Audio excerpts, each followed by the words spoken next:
Hey everyone, it's Teacher Andrew here, and I am going to give you 15 tips on how to get more bookings. And I'm not even going to leave my referral code because I don't even want that. I just want to get you, the new teacher, or maybe experienced teacher, more bookings. And I've only been with VIP Kid for about a month, and I'm already starting to see what I have implemented helping me to become full-time at VIP Kid. So I'm going to give you 15 tips on how you can become more successful and get more bookings. And I will reveal at the end why I'm wearing this ridiculous hat. So let's get into tip number 1. Very simple. Your profile picture. It needs to be professional. You can't just take it from Facebook and throw it over. That just isn't how it works. It needs to be professional. What I did is I just even got like a passport picture done for like 30 bucks. And boom, that was enough to have a good background, professional. I got a shirt and tie on. Good first impression. Very simple. Get a profile picture that is professionally done. Second, your video. It needs to be unique. What I mean by that is it needs to be something that a parent will see and say, wow, I want to watch that video for whatever reason.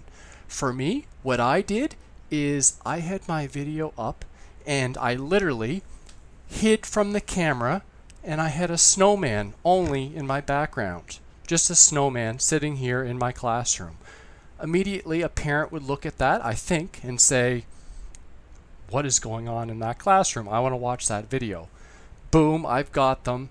Sell your video, do a good job, and I bet you'll get a good booking. So you need to be unique in your, whatever that is to you. Don't just juggle because people are telling you to do that, as something unique. Do something that's you. Maybe that's unique to where you live, whatever.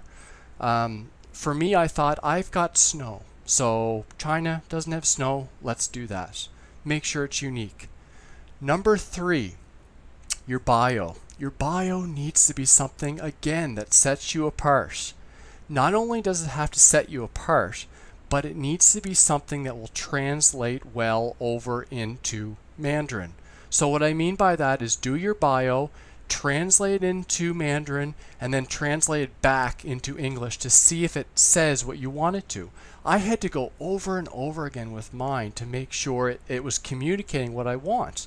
And the first part, the first time I did it, it was saying something like totally wrong of what I didn't want to communicate. It wasn't selling my qualifications like it should. So do that. Translate it over into Mandarin, translate it back, make sure the words that you're using is translating over correctly. And what I mean by set you apart is what makes you you? What sets you apart from the other 100,000 teachers that are teaching on VIP Kid? For me, I don't drink, I don't do drugs, I don't do alcohol. I think parents would like to know that, and so I put that in my bio. I think that sets me apart. I like to run. Maybe that sets me apart. Maybe that's something that they can relate to. So what sets you apart? Put something down there that sets you apart. Everything has got to be something that will set you apart. That's really, and I'm a shy behind the scenes person, but you got to shut that out. You got to put that at the door because you need to sell yourself. You're an independent contractor. You need to sell yourself. Number 4, you need to cast out a wide net. So with your bookings, up front, your time slots, you may only have a few hours that you want to work, during the week, or, maybe a couple hours each day that you really want to work. You need to upfront cast that net out wide to undesirable hours to catch some fish and then bring them into the schedule you want to work. So at the start, open up more time slots early in the morning to get as many fish in there, and then they will like you so much that they will then go to your new schedule that is maybe the smaller one that you want. So cast a wide net. That's number 4. Number 5, feedback. Don't use like the Feedback Panda, that stuff. Maybe it's good, I don't know. you need to customize it. Everything needs to be something that's setting you apart. Yes, customizing takes time, and maybe you take some of the lesson that was taught, some of the stuff, and put that into your feedback. There's templates like that, but you need to customize it. You need to touch on it. It needs to be important for the parents to read that. So customize it. What did they do well? What do they need to work on? What's some homework they could do? How could their parents help in their education? They're paying big money for this, so customize it. Customize the feedback. And in feedback, ask for the parents to leave you feedback, especially up front. You need reviews. You need to tell them how important it is for you. So what I do when I ask for feedback is I say, when you leave me feedback, it helps me teach more kids. And I'll put in the phrase of, how can I make my classroom better for little Bao Bao? Please leave me feedback on how I could do that. By you leaving me feedback, that helps me teach more kids. Boom, that gives them a good reason to leave feedback to you to improve your classroom, and hopefully you've done a good job to get good feedback at that. Number 6, attend workshops. The workshops are excellent. You can't go wrong by attending them. Maybe you don't agree with all of the tips, but you can take what makes it for you and your personality and incorporate that, and that will help you be a better teacher, and that will give you confidence, and it will leave a better lasting impression to the students, and more importantly, I guess, to their parents at the same time. So without saying, go to workshops. Number 7, your background. Don't go and get the typical, map of the world or map of the US or Canada or whatever. It's boring. Everyone's doing it. It's white, and mine isn't the best, but it's at least it's eye-catching. It's colorful. It's something that will at least set me apart. And again, I'm using that, but set you apart is so important. So get something that's colorful. Get something that's unique. Spend some time. Spend a little bit of money. I mean, look at it in terms of, even if you get 1 or 2 students extra from doing that a week, like that background is paying for itself in the matter of a week or 2. So do it. Number 8, rewards. The kids, what do you think they tell mom and dad about the most when they are learning? I doubt it's what they've learned in class. I bet you it's, oh wow, that reward system was awesome. Put me back in teacher whoever's class. That's often the case. So don't get lame rewards. Find a way to be creative and set you apart again in your reward system. For me, what I did is I said, I've got snow, so let's build these kids little tiny snowmen for their reward. So I'd give them their body in tiers of 3, and then I'd give the arms as number 4, and then for the last part I would give a face for number 5, and they could build their own snowmen. Something, again, doesn't have to be that, but something that sets you apart. So rewards need to be good. You need to spend some time and money on rewards. Number 9, be their friend. It doesn't mean that you don't correct their errors, but get to know them. And yes, those level 1s and level 2s are tough to communicate with, but be their friend. Be genuine. Get to know them as best you can. And that goes a long way with them wanting to come back and book with you. Number 10, stand up in class.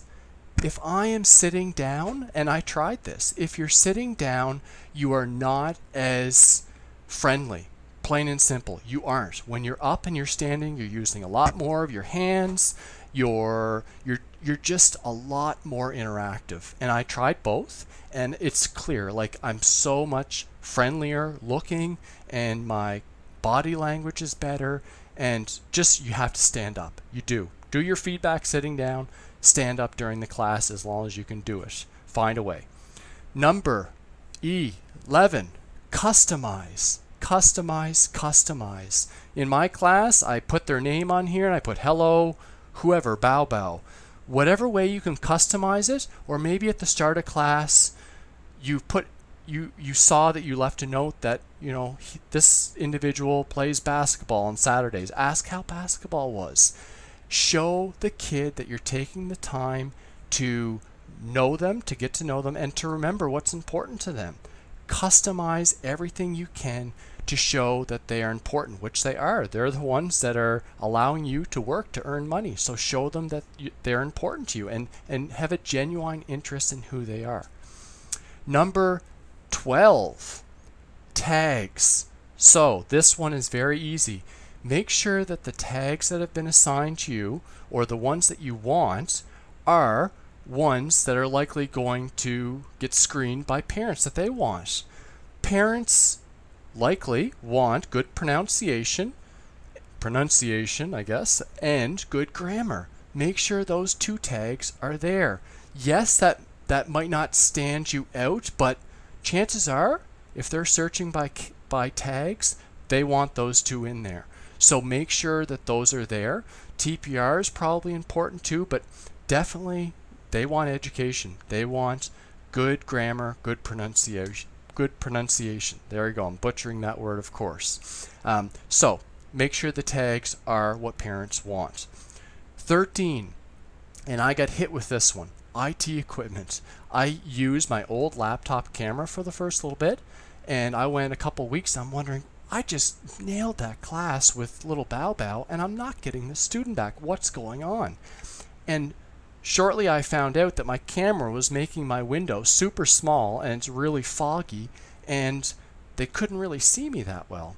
Once I changed that, I spent $50 to get a good outside webcam, and boom, my bookings started to come back to me because my IT wasn't an issue, or whether that's lighting, and I don't have the best lighting, but it's, you know, I might be a little bit yellow, but it's not bad. So lighting, IT equipment, your mic, everything needs to be working well. Your internet connection, all of that needs to be working well for you to get your bookings. Almost done. Number 14, 24-hour booking. You need to have this. You have to have this for all, in my opinion, if you want to get the most bookings, have this 24/7 sort of. And what I mean by that is, for me, I leave it all 24 hours. I keep an eye on it, and I don't want to get up the next morning super early if I don't have that slot booked. So for me, I leave my slots open 4 a.m., 4:30, 5, and so on. I'm not going to get up that early unless I have a class. So what I'll do is the night before, I then will take off and I'll put it to 5:30 a.m. I'll get up anyways at that time, whether I have a student or not. I'm not getting up at 3:30 if I don't have to. So just leave the 24-hour booking there as long as your schedule can do it. And if you don't want to get up early the next morning just to see, then take it off sort of the night before. But leave that 24-hour booking so that you can get booked by salespeople and trials and all that type of stuff, or parents on short notice to help with your bookings. The last one, Frenzy, the good old Frenzy. So the Frenzy, for those that don't know, takes place very soon from now. It is on Mondays at noon, Beijing time. For me, I'm 12 hours in the difference, so that is actually midnight on Sunday night, so in a few hours from now. So with the Frenzy, you need to make sure that your schedule not only is good for next week, but 2 weeks. The Frenzy takes place 2 weeks after, so not for this upcoming week, but the following week. So make sure your schedule is there 2 weeks in advance. And you need to have that in Sunday night before you go to bed so that they can start booking. The new kids can start booking those slots. The old kids that you've had before, they can priority book your schedule anyways, but the new kids, that's when they get available to your schedule. So that is 15 tips, very short period of time. That will help you, I guarantee, even if you do some of them. It's helped me. I was once told by an old girlfriend that I think too much, and she was right. But that is going to help you because I've analyzed this, I've looked at it, and I'm going to come up with more tips, but those are 15 that will help you. Why am I wearing this hat? I'm wearing this hat to stand out. If you haven't figured that out yet, this video will get more looks because I'm standing out with a stupid hat on. I don't care. But remember that you need to stand out. You need to market yourself as best you can. You need to be unique. You need to be who you are, but you need to be unique at the same time. And hopefully with all that, that will get you more bookings. And like I said, I'm not leaving my referral code. I don't want it to do it for that. I'm doing it as a teacher that is 1 month in and seeing success with these strategies, and I want you to be successful too. So give me thumbs up, whatever, that's all I want. Come back and see some more videos, check out my running videos, and best of luck in your teaching.